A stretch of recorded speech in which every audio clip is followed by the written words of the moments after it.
Frente a un tribunal improvisado y bajo la mirada de las cámaras, Nicolae Ceausescu y su esposa enfrentaron su último día. El dictador que había gobernado con poder absoluto durante más de 2 décadas escuchó la sentencia final en cuestión de minutos. La Navidad de 1989 se convirtió en el escenario del derrumbe. El país entero vio cómo el régimen se desmoronaba y cómo el líder que parecía intocable caía de golpe, expuesto ante millones de espectadores.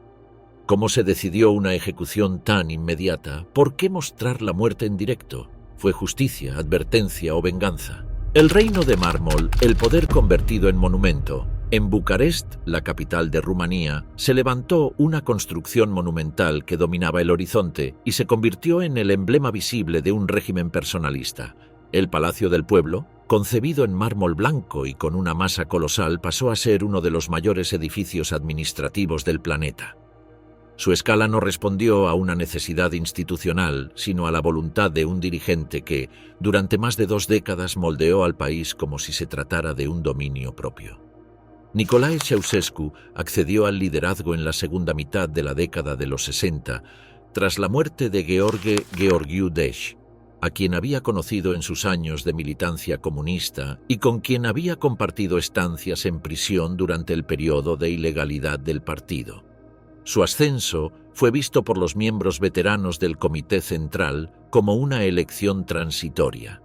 Lo consideraban una figura manejable, pero en pocos años demostraría lo contrario, concentrando poder y construyendo un sistema que giraba en torno a su persona. Los primeros pasos de su gobierno estuvieron marcados por un giro en política exterior que le otorgó notoriedad internacional. En 1968, durante la invasión de Checoslovaquia por parte de las tropas del Pacto de Varsovia, Ceausescu se distanció públicamente de Moscú. Desde el balcón del Comité Central en Bucarest denunció la intervención, un gesto inusual en el bloque socialista que generó simpatía en la población y le dio prestigio en Occidente. Rumanía mantuvo relaciones diplomáticas con Israel después de la Guerra de los 6 días, y a inicios de los 70 Ceausescu fue recibido en la Casa Blanca por el presidente Nixon, lo que lo convirtió en el primer líder comunista en visitar oficialmente Estados Unidos en plena Guerra Fría. Décadas más tarde, cuando la Unión Soviética boicoteó los Juegos Olímpicos de Los Ángeles, la delegación rumana asistió de todos modos, reforzando la imagen de independencia frente a Moscú. Ese perfil autónomo coincidió con una experiencia que transformó su concepción del poder. En visitas a China y, sobre todo, a Corea del Norte, conoció de primera mano el sistema de culto a la personalidad instaurado por Kim Il-sung. Allí observó ceremonias masivas, coreografías colectivas y un aparato propagandístico que presentaba al dirigente como encarnación del Estado. De regreso a Bucarest, comenzó a replicar aquel modelo. Se autoproclamó conductor, acumuló títulos grandilocuentes y ordenó la reproducción masiva de su imagen en billetes, retratos y manuales escolares. Elena Ceausescu, su esposa, fue integrada en este esquema con el mismo protagonismo. Recibió distinciones académicas apócrifas y apareció como referente nacional en publicaciones y actos oficiales. Para sostener este entramado, se amplió la red represiva. La Securitate, la policía secreta rumana, se convirtió en una de las más extendidas de Europa Oriental. Su sistema de vigilancia incluyó el control de correspondencia, la escucha de llamadas telefónicas y la instalación de dispositivos de grabación en espacios públicos y privados. Una proporción significativa de la población colaboraba como informante, lo que generó un clima generalizado de desconfianza. En ese contexto, la censura adquirió un carácter total. Desde la Casa de la Prensa Libre se centralizó toda la producción mediática, asegurando que los mensajes del partido y del dirigente llegaran sin modificaciones a la audiencia nacional. La capital del país fue transformada en un reflejo material de ese poder. Tras el terremoto de 1977, en lugar de reconstruir los barrios dañados, Ceausescu impulsó un rediseño urbano a gran escala. Ordenó la demolición de una quinta parte del casco histórico de Bucarest, incluyendo edificios religiosos y residencias aristocráticas, para abrir paso a una avenida monumental de varios kilómetros de longitud y gran amplitud. Esa arteria debía conducir hasta el nuevo centro político del régimen. El núcleo de este proyecto fue el Palacio del Pueblo, cuya construcción se inició en 1984. Concebido como sede del poder legislativo y administrativo, además de residencia presidencial, su edificación requirió enormes cantidades de mármol, cristal, bronce y acero. Decenas de miles de obreros y centenares de arquitectos participaron en turnos continuos. La obra avanzó incluso en medio de la escasez de alimentos y energía que afectaba a la población, simbolizando la prioridad absoluta que el régimen otorgaba a la monumentalidad sobre las necesidades básicas. Mientras tanto, en la residencia de Primaveri, la familia presidencial vivía rodeada de lujos que contrastaban con la austeridad impuesta al resto de la sociedad. La mansión contaba con decenas de habitaciones, mobiliario artesanal, lámparas de cristal y obras de arte originales. Sus jardines albergaban aves exóticas traídas del extranjero y el interior disponía de cine privado, bodega con vinos de importación y espacios recreativos que incluían un jardín tropical bajo techo. Una planta entera estaba dedicada al bienestar personal, con piscina cubierta decorada con mosaicos, sauna, instalaciones de electroterapia y personal especializado disponible a diario. Los actos oficiales reforzaban el carácter ceremonial del régimen. Congresos del partido, exhibiciones científicas en honor a Helena, desfiles y concentraciones masivas eran transmitidos íntegramente por la televisión estatal y archivados como parte de la memoria oficial. Estas puestas en escena buscaban consolidar la centralidad simbólica de la pareja gobernante, integrando política, espectáculo y propaganda en un mismo discurso visual. En el plano internacional, la imagen de Rumanía era ambivalente. En Occidente, Ceausescu seguía siendo percibido como un interlocutor útil por su autonomía relativa frente a Moscú. En el interior, en cambio, se consolidaba un sistema de partido único, hermético a cualquier disidencia.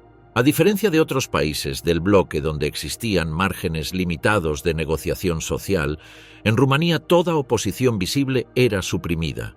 La combinación de centralización extrema, vigilancia generalizada y culto a la personalidad definió la vida política de los años 80, en los que la figura del líder y la estructura del Estado se fusionaron en un único referente. El conjunto de medidas, desde la monumentalidad arquitectónica hasta la omnipresencia propagandística, proyectaba una apariencia de estabilidad y permanencia. La represión organizada, la censura sistemática y la ostentación del poder parecían formar un sistema sólido e inmutable. Sin embargo, en paralelo a esa imagen de fortaleza, comenzaban a acumularse tensiones sociales y económicas que abrirían el camino hacia un desenlace inesperado. El hambre como arma, una nación obligada a sobrevivir. En los últimos años de la década de los 70, mientras Nicolae Ceausescu exhibía ante delegaciones extranjeras el Palacio del Pueblo y multiplicaba su presencia en retratos oficiales, la economía rumana entraba en un proceso de deterioro acelerado. La industrialización forzada, financiada con créditos de Occidente, había creado un aparato productivo sobredimensionado y poco competitivo. En apenas una década, la deuda externa se multiplicó varias veces, situando al país en una posición de dependencia frente a los acreedores internacionales. Las enormes plantas de acero, maquinaria y petroquímica construidas en ese periodo producían bienes que carecían de mercado, demasiado básicos para exportarse a Occidente y redundantes dentro del bloque socialista. La crisis energética mundial de 1979 agravó la fragilidad estructural de la economía. El incremento del precio del petróleo y la reducción de la demanda internacional limitaron de forma drástica la capacidad de Rumanía para obtener divisas. Ceausescu, temeroso de perder la autonomía política que había cultivado durante años, adoptó una estrategia radical: liquidar la totalidad de la deuda externa en el menor plazo posible, aún a costa de sacrificar el nivel de vida de la población. A partir de 1981, prácticamente toda la producción agrícola e industrial fue destinada a la exportación. Las importaciones se redujeron a lo esencial, lo que transformó al país en un productor para el exterior, dejando a los ciudadanos sin acceso a los bienes que ellos mismos generaban. Se instauró un sistema de racionamiento que regulaba los alimentos básicos. En la práctica, las cantidades prometidas en las cartillas rara vez llegaban a las tiendas, donde las estanterías permanecían vacías. La vida urbana se organizó alrededor de largas colas. Desde la madrugada, miles de personas esperaban frente a panaderías y carnicerías con la esperanza de conseguir pequeñas raciones. Las familias se dividían en varios puntos de la ciudad para aumentar sus posibilidades, mientras vecinos y conocidos establecían turnos colectivos. El mercado negro proliferó con rapidez, multiplicando los precios de productos básicos y convirtiendo el contrabando en un recurso vital para quienes tenían contactos o recursos adicionales. Café, cigarrillos y ropa extranjera circulaban de manera clandestina, mientras la mayoría de la población se veía obligada a recurrir al trueque como única forma de compensar la escasez. El régimen justificó estas privaciones mediante campañas presentadas como científicas. Manuales de alimentación racional recomendaban dietas de 2.000 calorías diarias, cuando en realidad muchas familias apenas alcanzaban la mitad de esa cantidad. La propaganda describía estas restricciones como beneficiosas para la salud, pero los hospitales registraban un incremento alarmante de la desnutrición, especialmente entre niños y ancianos. Las limitaciones no se restringieron a la alimentación. Las medidas de ahorro energético transformaron los inviernos en una experiencia de resistencia cotidiana. Los apagones eran frecuentes y programados, dejando a barrios enteros en penumbra durante varias horas al día. La calefacción central fue reducida al mínimo, incluso cuando las temperaturas exteriores descendían por debajo de los niveles de seguridad.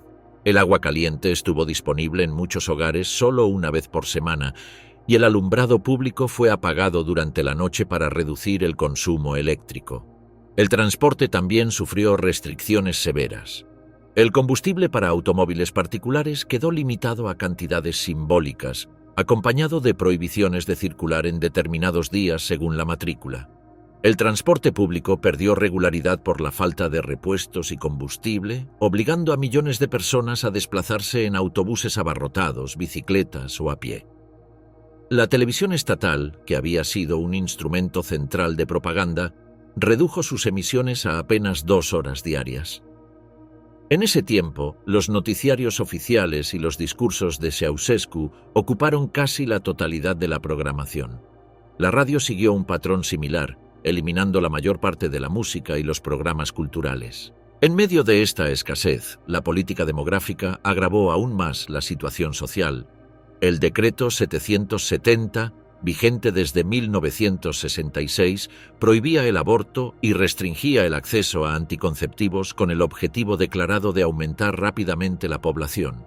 En la práctica, la medida produjo miles de embarazos no deseados en un contexto de hambre y carencias. Muchas mujeres recurrieron a abortos clandestinos realizados en condiciones precarias, lo que resultó en decenas de miles de muertes evitables. Los hospitales fueron obligados a realizar controles rutinarios a las trabajadoras para detectar embarazos, y los comités locales monitoreaban a las mujeres en edad fértil como si se tratara de un asunto administrativo. El aumento de nacimientos sobrepasó la capacidad del Estado para atender a los menores. Los orfanatos se llenaron de niños que sus familias no podían mantener. Estos centros funcionaban en condiciones críticas, con hacinamiento, falta de personal y escasez de recursos básicos. Miles de menores murieron por enfermedades sin tratamiento, desnutrición o abandono. Quienes sobrevivieron quedaron marcados por secuelas físicas permanentes. En paralelo, la Securitate intensificó el control social. Sus informantes penetraron en fábricas, escuelas y bloques de viviendas. La vigilancia alcanzó niveles en los que cualquier comentario podía ser denunciado. Las delaciones entre familiares se volvieron frecuentes, y el miedo transformó la comunicación privada en un ejercicio de cautela permanente. En el ámbito laboral y educativo, los ciudadanos eran obligados a participar en actos públicos de apoyo al régimen. La ausencia de entusiasmo podía interpretarse como hostilidad. Los niños fueron instruidos para reportar comentarios críticos de sus maestros y compañeros, generando una cultura de sospecha desde la infancia. La correspondencia fue sistemáticamente abierta, las llamadas telefónicas monitorizadas y los hogares equipados con dispositivos de escucha. Esta vigilancia no se limitaba a prevenir conspiraciones políticas, sino que buscaba generar un estado de sumisión permanente. La sensación de estar bajo observación constante se convirtió en parte inseparable de la vida cotidiana. En 1989, Ceausescu anunció con orgullo que la deuda externa había sido pagada por completo, convirtiendo a Rumanía en el único país del bloque socialista en lograrlo. Sin embargo, el costo humano de esa decisión fue incalculable. El hambre, el frío, la mortalidad materna, las muertes en orfanatos y la descomposición del tejido social fueron el precio de un éxito financiero que carecía de sentido para la población. La década cerraba con una sociedad exhausta, marcada por privaciones materiales y sometida a un aparato represivo implacable. El descontento seguía sin expresarse abiertamente debido al temor generalizado, pero la acumulación de tensiones creó un ambiente de fragilidad política. Bastaba un incidente localizado para desencadenar una reacción en cadena que pondría en cuestión todo el edificio de poder construido durante más de 20 años. La chispa de Occidente, Timișoara, rompe el silencio. Timișoara presentaba una singularidad que resultaría decisiva en el desenlace del régimen rumano. Situada en el extremo occidental del país, a escasa distancia de las fronteras con Yugoslavia y Hungría, la ciudad estaba expuesta a señales de radio y televisión extranjeras que penetraban con claridad en los hogares. Mientras la televisión nacional reducía su programación a un par de horas diarias dominadas por propaganda oficial, los habitantes de Timișoara podían seguir emisiones yugoslavas y húngaras con noticias, música y reportajes que mostraban la transformación acelerada del bloque socialista. Esa permeabilidad informativa había generado una conciencia distinta. Sus habitantes sabían que el muro de Berlín había caído en noviembre, que Polonia y Hungría avanzaban hacia sistemas pluripartidistas y que en Checoslovaquia se desarrollaba la llamada Revolución de Terciopelo. El contraste con la realidad rumana, marcada por racionamiento, apagones y vigilancia, se volvía intolerable. Sin proponérselo, la ciudad se había convertido en un laboratorio donde la información libre chocaba con la represión del régimen. La diversidad cultural de Timișoara reforzaba ese carácter singular. Con comunidades húngara, serbia y alemana conviviendo junto a la mayoría rumana, el contacto con el exterior era constante. En ese contexto destacaba la iglesia reformada de la minoría húngara donde predicaba László Tokes, un pastor que se había convertido en una voz incómoda para las autoridades. Nacido en Cluj y formado en teología, Tokes criticaba abiertamente la demolición de aldeas ordenada por Ceausescu dentro del programa de sistematización rural y denunciaba las restricciones a las libertades religiosas. Sus sermones circulaban de manera informal, atrayendo la atención de la Securitate, que intensificó la presión sobre él durante todo 1989. El punto de ruptura se produjo en octubre, cuando Tokes apareció en un reportaje de la televisión húngara criticando directamente al régimen. Las autoridades reaccionaron ordenando su traslado forzoso a una parroquia rural.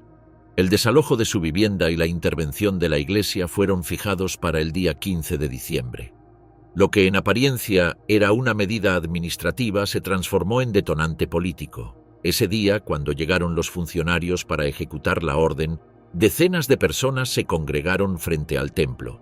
Formaron un cordón humano para impedir la entrada y expresaron su intención de proteger a su pastor. Al principio la concentración tuvo un carácter religioso. Se encendieron velas, se recitaron oraciones y se entonaron himnos tanto en húngaro como en rumano. Sin embargo, a medida que pasaban las horas, la multitud crecía y aparecieron consignas políticas, demandas de libertad, críticas al racionamiento, rechazo al conductor. La defensa de un líder religioso se transformaba en protesta abierta contra el régimen. La Securitate intentó disolver la concentración mediante amenazas y detenciones selectivas. Cada arresto, lejos de reducir la movilización, atrajo a más personas. Durante la noche, centenares de vecinos permanecieron frente a la iglesia.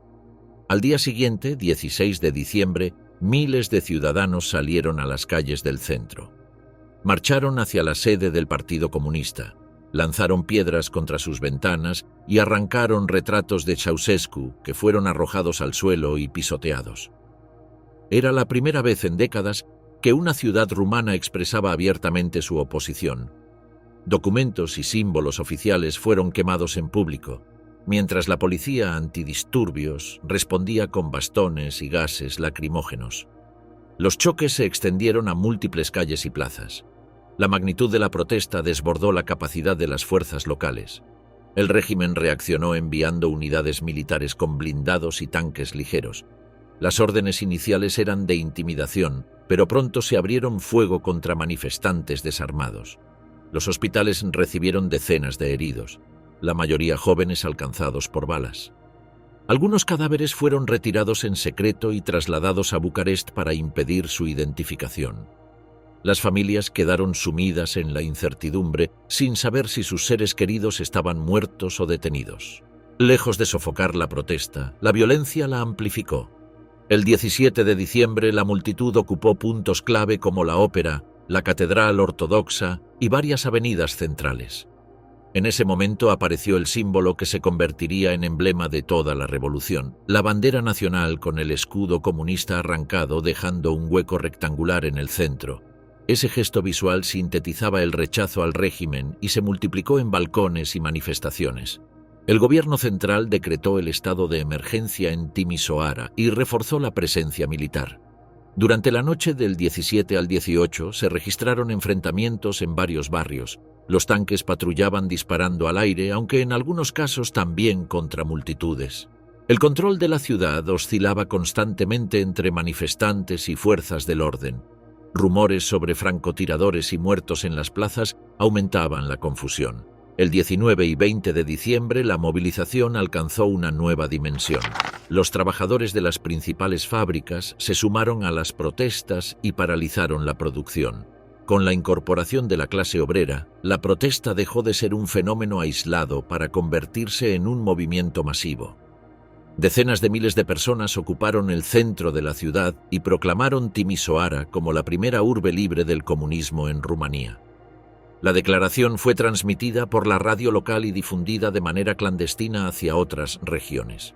La noticia de que una ciudad con guarniciones militares había escapado al control del partido tuvo un efecto inmediato en todo el país. El ejemplo de Timișoara demostró que la resistencia organizada podía desafiar con éxito al aparato represivo. Los relatos de lo ocurrido circularon hacia Bucarest y otras provincias, aunque fragmentados y exagerados, pero coincidían en un hecho central: una ciudad rumana había roto el monopolio del poder y había sobrevivido al embate militar. Esa chispa encendida en el occidente del país estaba a punto de propagarse hacia la capital, abriendo el camino a una insurrección nacional. El balcón quebrado. La multitud desafía al dictador. El amanecer del 21 de diciembre de 1989 trajo a Bucarest un frío habitual de invierno, pero Nicolae Ceausescu inició el día convencido de que aún podía controlar el rumbo de los acontecimientos. Los sucesos de Timișoara, que habían corrido de boca en la capital, serían neutralizados con el método que había utilizado durante más de 2 décadas. Una concentración masiva en la plaza del Comité Central que, transmitida en directo, mostraría al país y al mundo que el régimen mantenía intacta su autoridad. El aparato organizativo del Partido Comunista funcionó con la precisión habitual. Desde la madrugada, autobuses repletos de trabajadores procedentes de fábricas, ministerios y comités locales llegaron a las inmediaciones de la plaza. Cada centro laboral había recibido una cuota de participación, con advertencias implícitas sobre las consecuencias de no cumplirla. Se distribuyeron banderas sin el hueco que había aparecido en Timișoara, retratos del líder y pancartas con consignas de apoyo. El dispositivo de seguridad era amplio y mostraba el nerviosismo del régimen. Cordones de milicianos, policías uniformados y agentes encubiertos de la Securitate rodeaban el lugar. Francotiradores fueron apostados en edificios cercanos, mientras unidades del ejército permanecían en alerta. La televisión rumana había preparado una retransmisión cuidadosamente planificada, con varias cámaras destinadas a mostrar planos generales de la multitud y primeros planos del dirigente en el balcón. A media mañana, la plaza estaba abarrotada. Las cifras oficiales hablaban de más de 100.000 asistentes, una masa organizada para proyectar unanimidad. Los simpatizantes más entusiastas fueron colocados en primera fila para garantizar que las cámaras captaran expresiones de entusiasmo. Ceausescu apareció en el balcón junto a Elena y otros miembros del partido. Vestía su abrigo oscuro y el característico gorro de piel. La multitud, en su mayoría obligada a asistir, respondió con aplausos medidos. El discurso comenzó siguiendo el guión acostumbrado. Denuncias contra supuestos elementos extranjeros responsables de disturbios, referencias a la paz social y exaltación de los logros del socialismo nacional.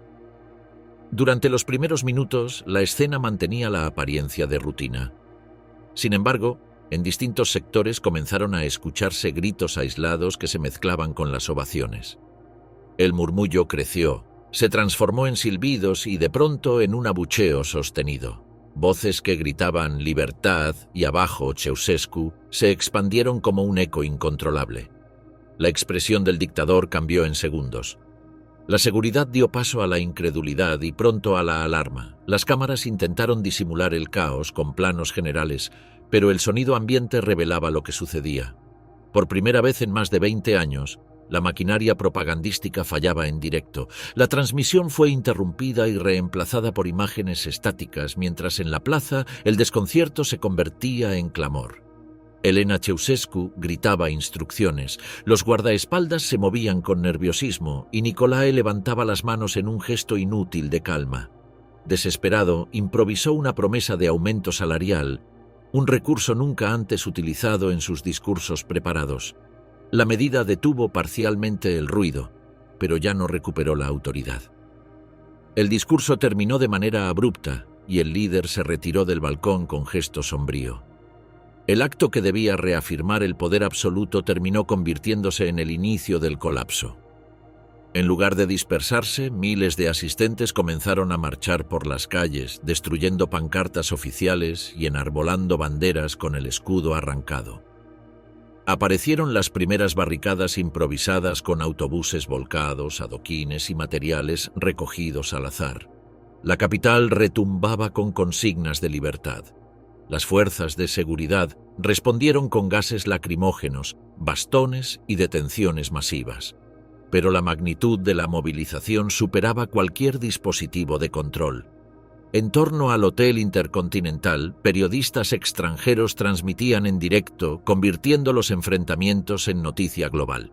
Allí se registraron tiroteos contra manifestantes y reporteros con muertos y heridos entre los corresponsales internacionales, lo que amplificó aún más la presión internacional. Durante la noche del 21 al 22, Bucarest se convirtió en un escenario de guerra urbana. Blindados y tanques recorrieron avenidas disparando ráfagas al aire y, en ocasiones, contra civiles. Los manifestantes respondieron con piedras y cócteles Molotov improvisados.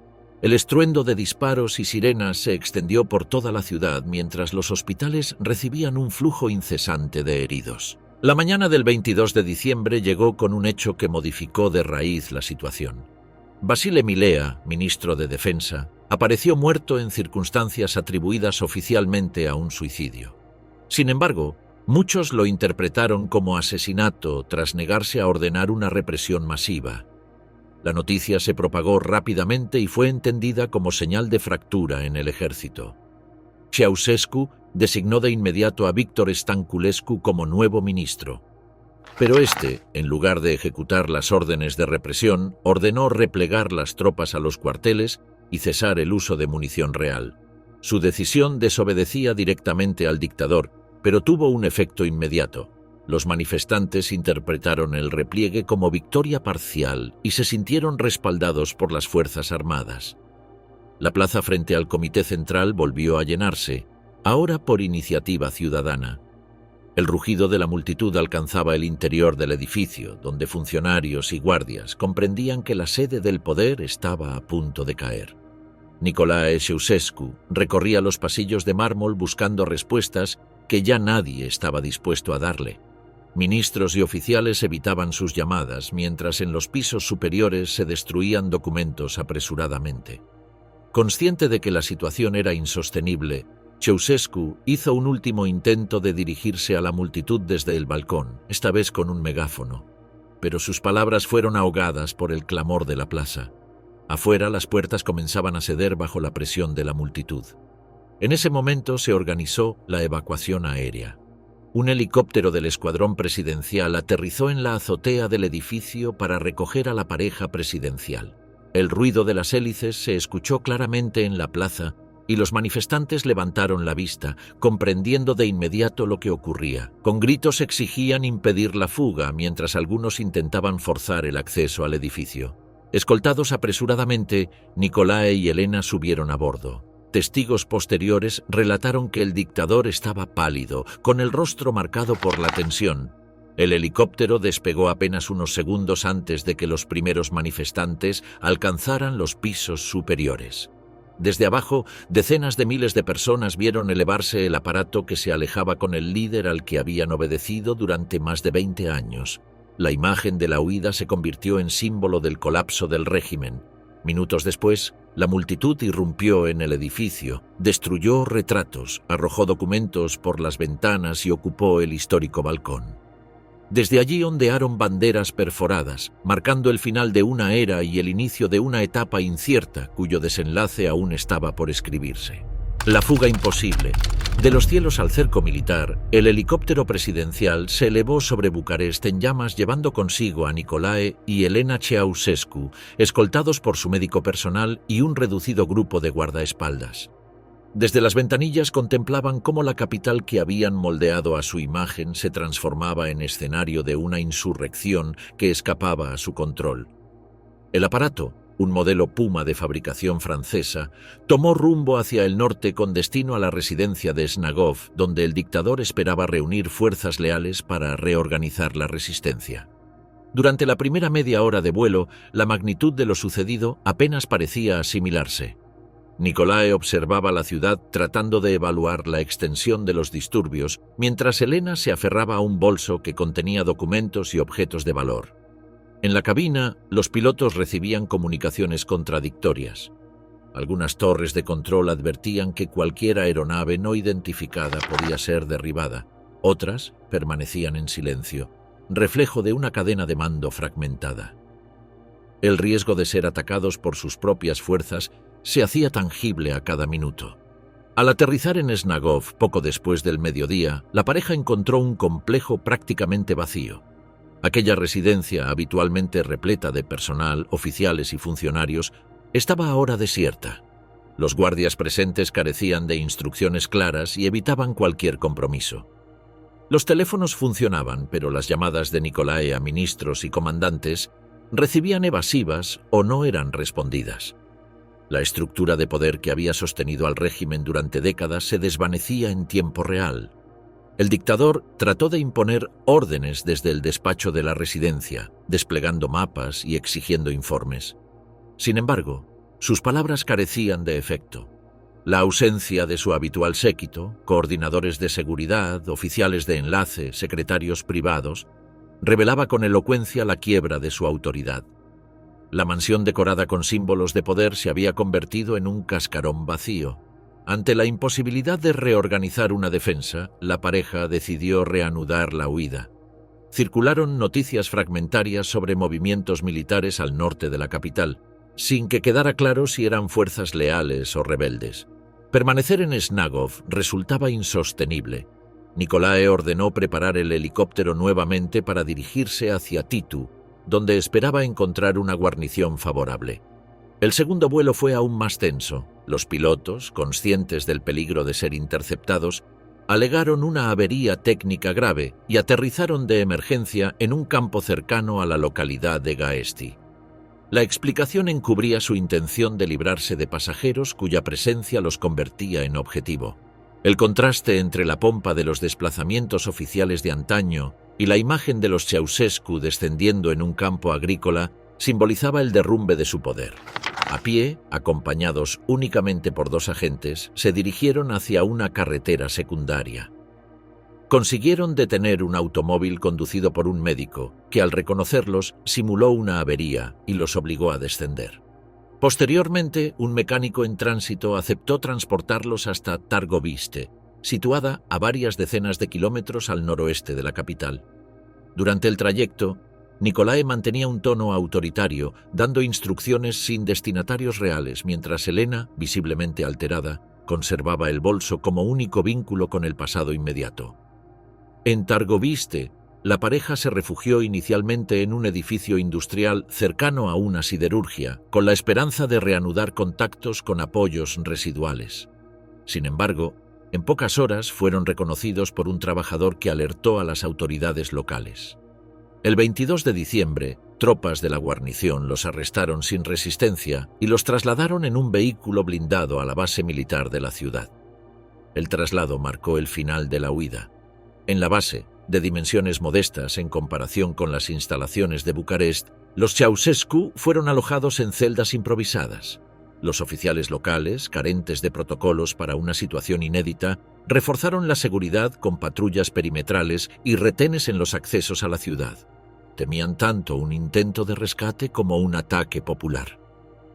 Durante los días 23 y 24, mientras el país permanecía convulsionado por enfrentamientos esporádicos y rumores sobre francotiradores, los exdirigentes fueron sometidos a interrogatorios fragmentarios. Sus respuestas mostraban una desconexión absoluta con la realidad. Seguían convencidos de que contaban con apoyos significativos y que su detención era producto de una conspiración pasajera. En Bucarest, el recién creado Frente de Salvación Nacional debatía sobre su destino. Algunas voces pedían trasladarlos a la capital para un juicio público.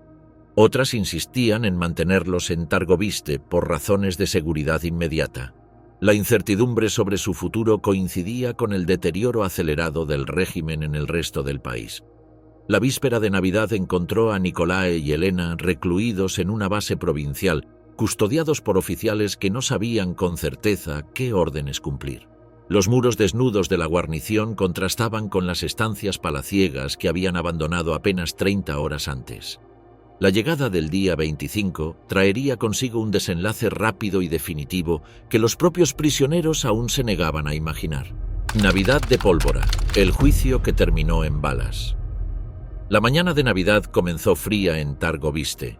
En la base militar donde Nicolae y Elena Ceausescu habían pasado su última noche como prisioneros, se preparaba un tribunal improvisado que pondría fin a más de 2 décadas de poder absoluto. Mientras en muchas partes del mundo las familias celebraban en calma, en Rumanía se organizaba un proceso que debía cerrar simbólicamente una etapa y asegurar que el régimen depuesto no tuviera posibilidad de regresar. Durante la madrugada, el Consejo del Frente de Salvación Nacional decidió que el juicio se llevaría a cabo de inmediato.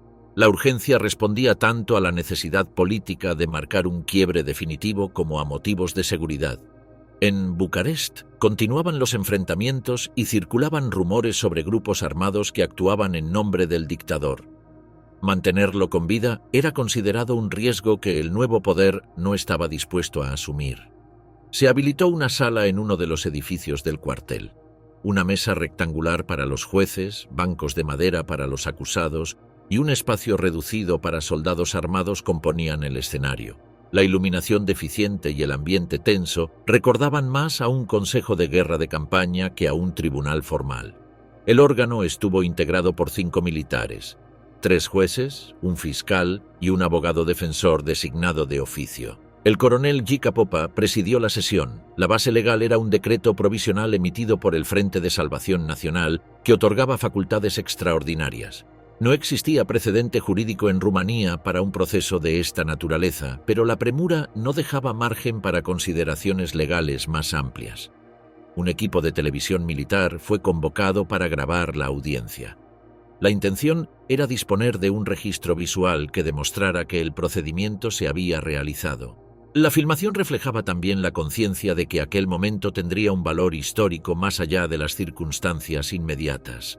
Cuando los acusados fueron conducidos a la sala, su imagen contrastaba con la que habían proyectado hasta hacía pocos días. Nicolae llevaba el mismo abrigo oscuro utilizado en su último discurso desde el balcón, aunque ahora su figura parecía encogida. Elena, vestida de manera austera, conservaba el bolso que había mantenido consigo durante toda la huida. El fiscal leyó los cargos principales. El primero, genocidio, señalaba a los acusados como responsables de la muerte de decenas de miles de personas durante las manifestaciones. Aunque la cifra estaba inflada, servía para dar gravedad máxima al proceso. El segundo cargo se refería a la subversión del Estado mediante el uso de la fuerza armada contra el pueblo. El tercero los acusaba de destruir la economía nacional con políticas que habían empobrecido a la población. El cuarto mencionaba enriquecimiento ilícito y depósitos secretos en el extranjero, aunque sin pruebas documentales presentadas en el momento. Nicolae rechazó la legitimidad del tribunal y se proclamó presidente legítimo de la República Socialista de Rumanía. Alegó que solo debía responder ante la Gran Asamblea Nacional, institución ya disuelta. Interrumpió al fiscal en varias ocasiones, acusándolo de traición. Parecía convencido de que todo se trataba de una conspiración momentánea que pronto se revertiría. Elena adoptó un tono aún más combativo. Insultó a jueces, fiscales y al abogado defensor, llamándolo traidor por aceptar la designación. Intentó abandonar la sala, pero fue obligada a permanecer en su asiento. Su actitud desafiante y los gritos constantes hicieron difícil el desarrollo ordenado de la audiencia. El defensor de oficio apenas pudo intervenir. Sus intentos de solicitar clemencia fueron ignorados. La hostilidad de sus defendidos y la presión política lo redujeron a un papel simbólico que servía únicamente para dar apariencia de procedimiento. El juicio fue breve. En menos de una hora se leyó la acusación, se recogieron las respuestas y se dictó sentencia. No hubo fase probatoria ni testigos. El tribunal deliberó apenas unos minutos antes de declarar culpables a los acusados y condenarlos a muerte. Nicolae escuchó el veredicto pálido y murmuró que podrían haberlos ejecutado sin teatro. Elena gritaba con más fuerza, aunque ya con un matiz de desesperación. Los soldados ataron sus manos con cuerdas improvisadas y los condujeron al patio del cuartel.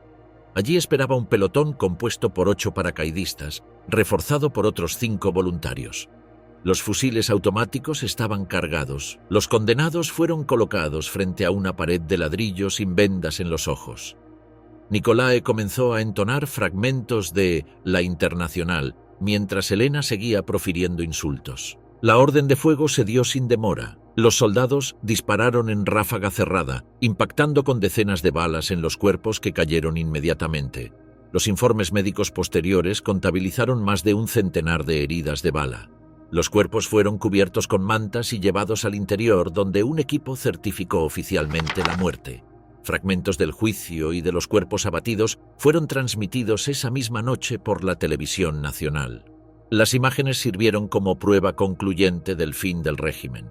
En las calles, la noticia fue recibida con celebraciones multitudinarias. Para la mayoría de los ciudadanos, la ejecución simbolizaba la liberación de una era marcada por hambre, miedo y represión. Sin embargo, el carácter sumario del proceso generó críticas posteriores. Juristas y observadores cuestionaron la ausencia de garantías mínimas y la falta de pruebas concretas en algunos cargos. La discusión sobre la legitimidad legal no alteró el hecho consumado. El régimen había terminado de forma definitiva. El país, no obstante, seguía sumido en enfrentamientos y confusión. La ejecución de los Ceausescu cerraba una etapa, pero no resolvía las tensiones de una transición que apenas comenzaba. El día después, sangre, miedo y memoria dividida. El amanecer posterior a la ejecución de Nicolae y Elena Ceausescu no trajo calma a Bucarest. El 26 de diciembre, cuando las imágenes de los dictadores muertos ya habían sido transmitidas por la televisión nacional, la capital despertó bajo una atmósfera de paranoia colectiva.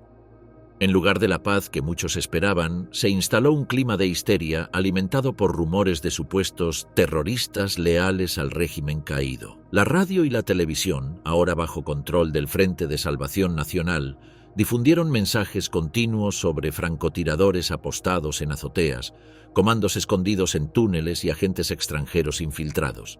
Estas advertencias, transmitidas con el mismo tono imperativo de la propaganda anterior, generaron un ambiente de terror en el que cada sombra parecía una amenaza y cada ruido se interpretaba como señal de ataque. Durante varios días, las calles de la capital permanecieron en estado de guerra. Se escuchaban disparos aislados en distintos barrios, muchos de ellos producto de fuego amigo entre unidades que no se reconocían entre sí.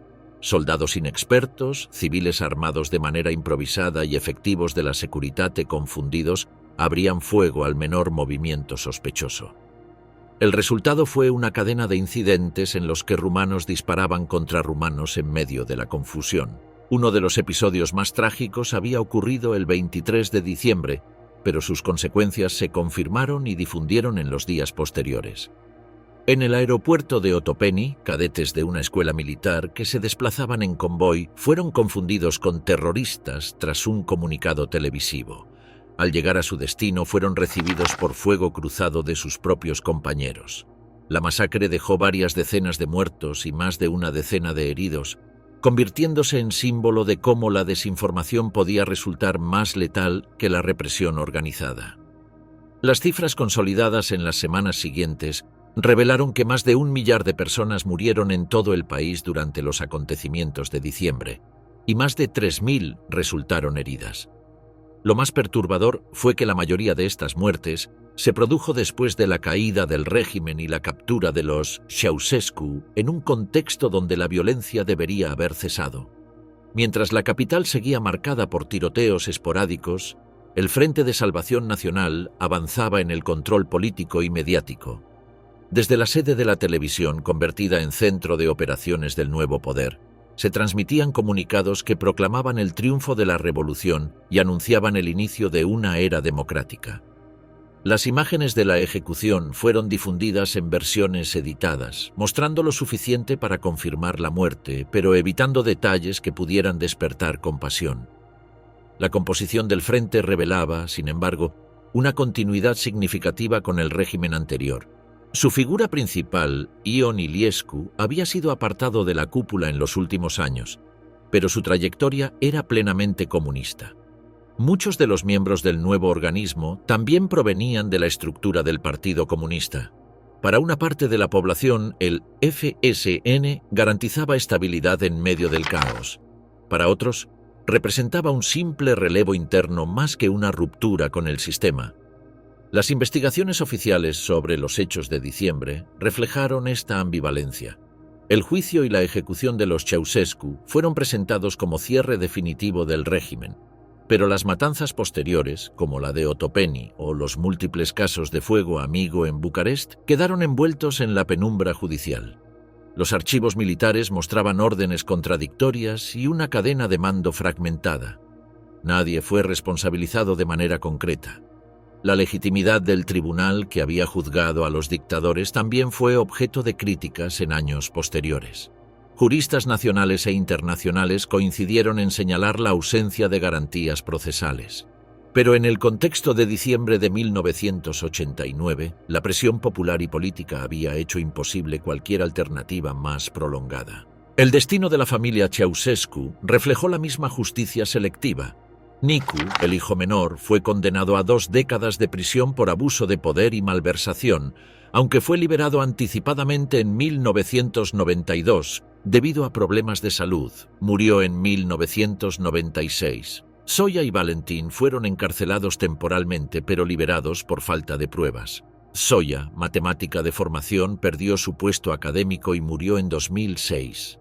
Valentín, físico nuclear, logró mantenerse en un perfil bajo y ajeno a la política. La cuestión del enterramiento de Nicolae y Elena se resolvió inicialmente con discreción. Fueron sepultados en el cementerio Ghencea bajo identidades falsas para evitar que sus tumbas se convirtieran en lugares de reunión. Décadas después, en 2010, tras disputas legales impulsadas por sus hijos, se autorizó la exhumación. Pruebas de ADN confirmaron su identidad y fueron reinhumados en una tumba doble de granito rojo, cerca de sus descendientes. El Palacio del Pueblo, símbolo arquitectónico del régimen, planteó otro dilema. Su demolición fue descartada por razones económicas y logísticas. Finalmente se transformó en sede del Parlamento, convirtiéndose en una paradoja. La mayor obra del comunismo rumano pasó a ser el centro de la democracia parlamentaria. La memoria de los dictadores continuó dividida. La tumba en Ghencea comenzó a recibir flores y velas cada 26 de enero y cada 25 de diciembre. Encuestas posteriores revelaron un fenómeno de nostalgia.